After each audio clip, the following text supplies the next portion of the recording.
Hi guys! Magandang umaga! Welcome back po dito sa Gandara SIU channel. Ayan, happy Friday morning sa atin pong lahat. And grabe, pangalawang araw na po ngayon ng Agosto. Ang bilis ng panahon, ano? Mga kadabrikats, kamakailan lang, July, inaantay natin yung anibersaryo ng Itbulaga. Tapos eto, pangalawang araw na po agad ng Agosto. Grabe, nalalapit ng aking araw mga ka-lover cards.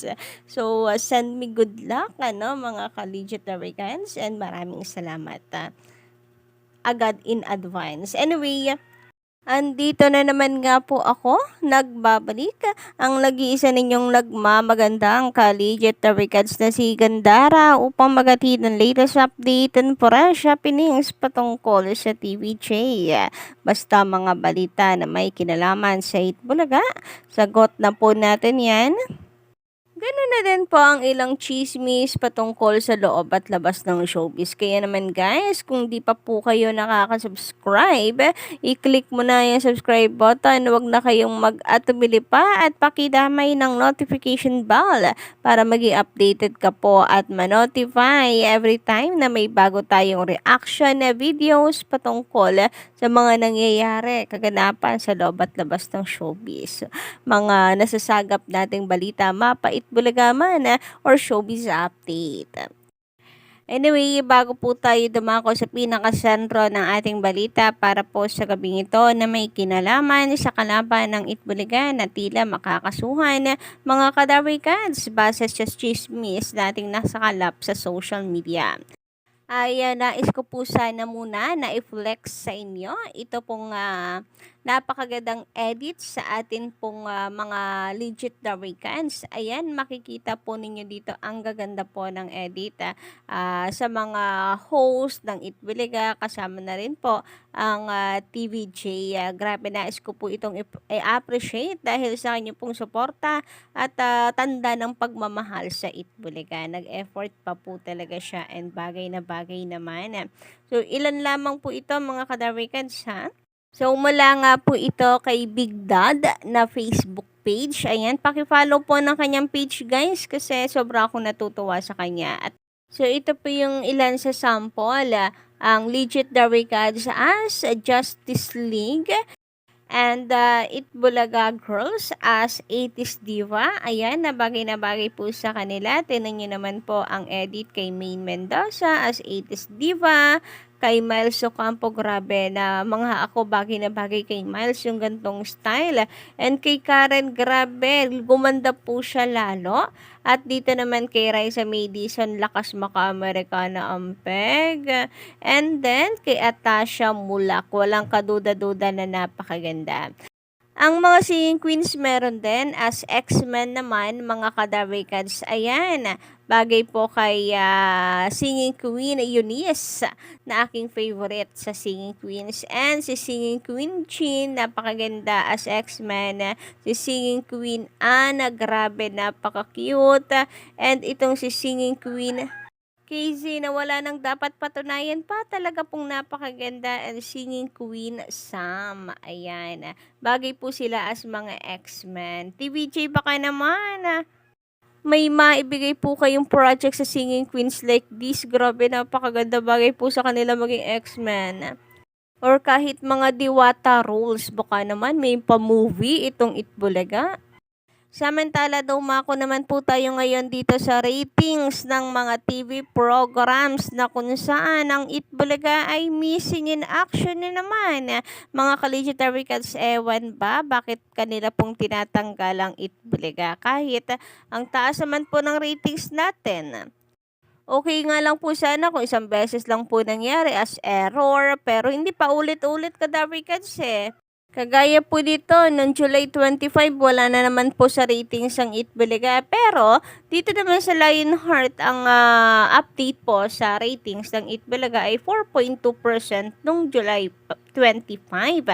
Anyari sa kanila? Pinagtatawanan tuloy tayo ng mga bashers na kesyo ang Itbulaga ay bumalagta na raw at kung ano-ano pang kanilang sinasabi sa EB. Naku, sana naman next time pakiayos at baka naman maaari na magbigay po kayo ng explanation. Parte pa rin naman po ng TV programs ang Itbulaga.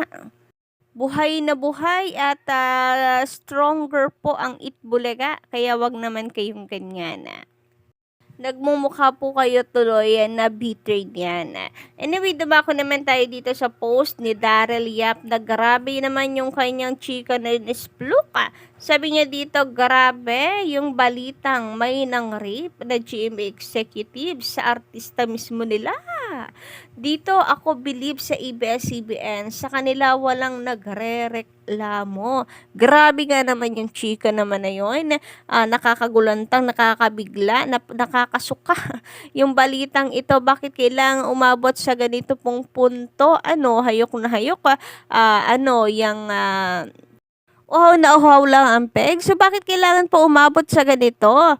Yung tipong gagamitin po na pagkakataon. Huwag naman po tayong ganyan sa mga bata po na may pangarap sa buhay. Paano pa po nila matutupad yung kanila pong pangarap kung may mga ganito pong abusadong tao? Maabot man ang kanilang pangarap, nadungisan na ang kanilang pagkatao at malamang ruming-rumi na sila sa kanila pong sarili. Grabe, kung totoo po ang chika, nakakapanggigil ang ganito pong gawain. Samantala, meron naman pong lumabas mga ka-legit at regards to isang blind item. So, ito po ay from PH na write-ups. Nakuha po natin ito sa kanila credit po dito sa Pep Troika, and meron nga pong isinulat sila dito na isang blind item na ang sabi, newbie actor, muntik nang maging midnight snack ng TV XX. Grabe naman. Headline pa lang sabi dito, pamilya ng baguhang aktor kumuha na ng abogado. Nako, mukhang kakasuhan pa ang kalaban. Nakakaintriga ang Facebook post ng isang makisig na baguhang aktor. Ngayong Hulyo 30, 2024, araw ng Martes. Bible verse iyon, kaugnay sa daing ng mga helpless. Patama kaya iyan sa dalawang powerful akla or gay ng isang TV network, dalawa pa? Usap-usapan na hinalay raw just recently ng dalawang powerful akla ang baguhang aktor na nasa early 20s pa lamang. Naganap umano ang pangahalay sa isang sosyal na hotel kung saan ginanap ang isang engrandeng pagtitipon. Gusto raw sana ng management ng TV network na huwag nang sumabog ang iskandalong ito.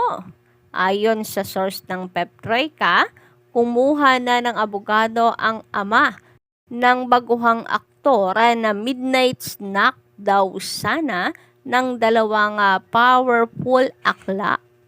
In fairness, thank you so much dito kay Pep PH at nilabas po niya yung balitang ito, no? Nakakaloka po kasi yung balita. Sabi pa dito, wala sa corporate DNA ng network ang ganitong mga issue. Natatandaan natin nang minsang magreklamo ang isang singer sa isang major artistic staff noon. Dali-daling natanggalan ng shows ang mahusay na artist na mula nooy tinalikuran na ang paggawa ng mga shows. So, wala naman sinabi dito kung saang network mga kadarikads, So, isa lamang po itong blind item. Pero nakakaloka naman itong chika ni Daryl Yap na GMA executives daw. Pero malaman po natin yan, puputok at puputok po ang balitang ito. Lalo na itong si Daryl Yap ay sinimula na po ang post or ang pagbalita tungkol dito. And ang mga netizens ay nagsasalita na po yung power of social media ng mga tao. Na kung saan, sana daw ang GMA Network ay ibalita rin ang tungkol po dito And then at the same time, magkaalaman po tayo mga kadawikals kung ano mangyayari doon sa TV execs, kung ano ang hatol na pananagutan po nila, and kung matatanggal din ba sa nasabing network. Kasi napakalaking iskandalo po nito mga kadawikals.